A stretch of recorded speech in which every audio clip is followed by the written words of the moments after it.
ရင်သက်ရှုမောဝယ်ကောင်းတဲ့လက်တွေ့လောကကစပိုက်ဒါမန်ပရိသတ်ကြီးအားလုံးပဲမင်္ဂလာပါဗျကျွန်တော်တို့ရဲ့နေပြည်တော် YouTube Channel လေးကနေပြန်လည်ပြီးတော့မှကြိုဆိုလိုက်ပါတယ်ဒီကနေ့တင်ဆက်ပေးသွားမယ့်အကြောင်းအရာလေးကတော့ထိုင်ဝမ်နိုင်ငံကထပ်ပေါင်း100ထက်ရှိတဲ့မိုးမျှော်တိုက်ကြီးကိုဘယ်လိုလုံခြုံရေးကိရိယာပစ္စည်းကိုမှမသုံးဘဲတက်ရောက်သွားခဲ့တဲ့လူတစ်ယောက်အကြောင်းကိုတင်ဆက်ပေးသွားမှာပဲဖြစ်ပါတယ်အထက်မြင့်အဆောက်အုံတွေစောက်တော့မယ်ဆိုရင်လုပ်သားတွေကိုအန္တရာယ်ကင်းဖို့အတွက်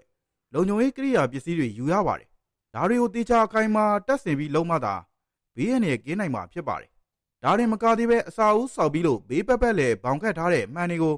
တန်ရှင်းလုံးမယ်ဆိုရင်တော့အန္တရာယ်မဖြစ်စေဖို့အတွက်လုံခြုံရေးကြိုးတွေကိုအထက်ထက်ချီပြီးတန်ရှင်းလုံးရတာပါ။ဒါပေမဲ့အမေရိကန်နိုင်ငံကတောင်တသမားတစ်ယောက်ကတော့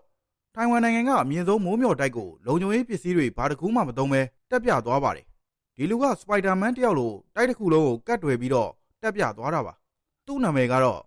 ဟွန်နော်လို့ခေါ်ပါတယ်ဟွန်နော်ကအမေရိကန်နိုင်ငံသားတောင်တက်သမားဖြစ်ပြီးတော့ကြီးမားတဲ့စွန့်စားမှုတွေများစွာပြုလုပ်ခဲ့ဘူးသူတယောက်လည်းဖြစ်ပါတယ်ဟွန်နော်တက်ရောက်ခဲ့တဲ့အစာအုပ်ကတော့ထိုင်ဝမ်နိုင်ငံမှာအထင်ကရအစာအုပ်ဖြစ်တဲ့ထိုင်ဝမ်101အစာအုပ်ဖြစ်ပြီးကမ္ဘာအမြင့်ဆုံးမိုးမျှော်တိုက်တွေထဲကတစ်ခုပါဝင်ဖြစ်ပါတယ်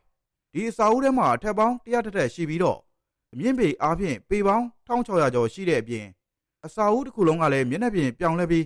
လက်ကင်စရာတွေနဲပါလို့တာမန်လူတယောက်သာဆိုကြောက်တူးတုံပြီးဖျားသွားလောက်တဲ့အနေအထားတွေရှိတတ်ပါတယ်။ဒါပေမဲ့ဟွန်နော်ကတော့အရန်ကိုမြင့်ပါတယ်ဆိုတဲ့ထိုင်ဝမ်အစာအုပ်ကြီးကိုမကြောက်မရွံ့ရင်ဆိုင်တက်ပြခဲ့ပြီး